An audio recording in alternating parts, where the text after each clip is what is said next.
guilty of murdering 5-year-old April Jones. The judge said he had no doubt Bridger was a paedophile and said he would spend the rest of his life in jail.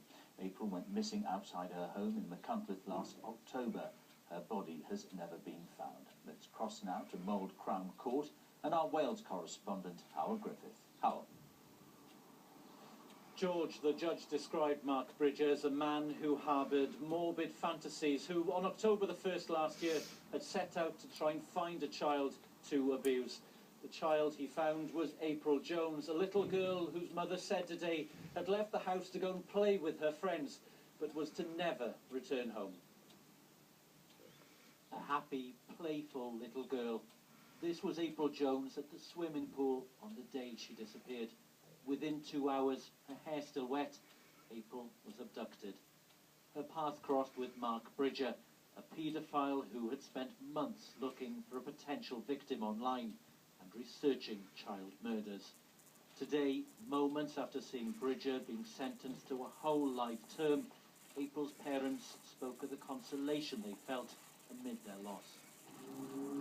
We are relieved that Mark Bridger has today been found guilty of the murder of our beautiful daughter, April. April will be forever in our hearts, and we are so moved by the overwhelming support we have had from so many people from all over the world. In court, Mark Bridger could only nod as the judge described him as a pathological liar. The officer who led the police investigation shared that contempt for Bridger. He was responsible for the most horrific of crimes, the abduction and murder of a vulnerable 5-year-old child, April Jones. Justice has been done, and Mark Bridger, an evil and manipulative individual, will have his liberty taken away from him the rest of his life. On the estate where she lived, there are reminders of April everywhere. Surrounded by family and friends, this was a place where she should have been safe.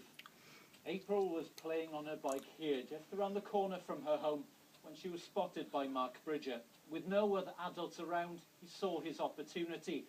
Only April's 7-year-old friend saw what happened next.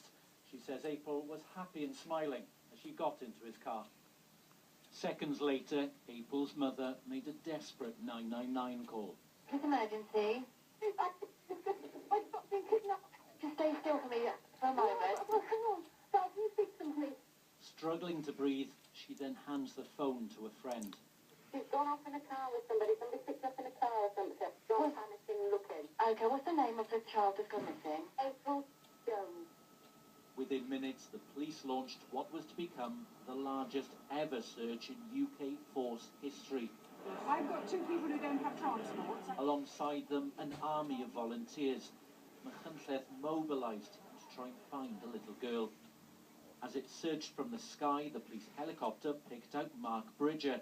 At this stage, his name had entered the investigation, but 5 hours passed before he was arrested. As they took him into custody, Bridger told the police he'd killed April in a car accident, but had no memory of what happened to her body. The investigation soon unravelled his story. When officers went into his home, they found vital evidence, fragments of a child's skull in his fireplace. There were bloodstains matching April's DNA and the former slaughterman's boning knife. The search of Mark Bridger's property also uncovered his computer, filled with indecent images of children and clothed pictures of local schoolgirls. These were discoveries which unnerved those who knew Bridger and considered him a friend. I've known him for like 15 years. To think that the possibility was there was awful. I felt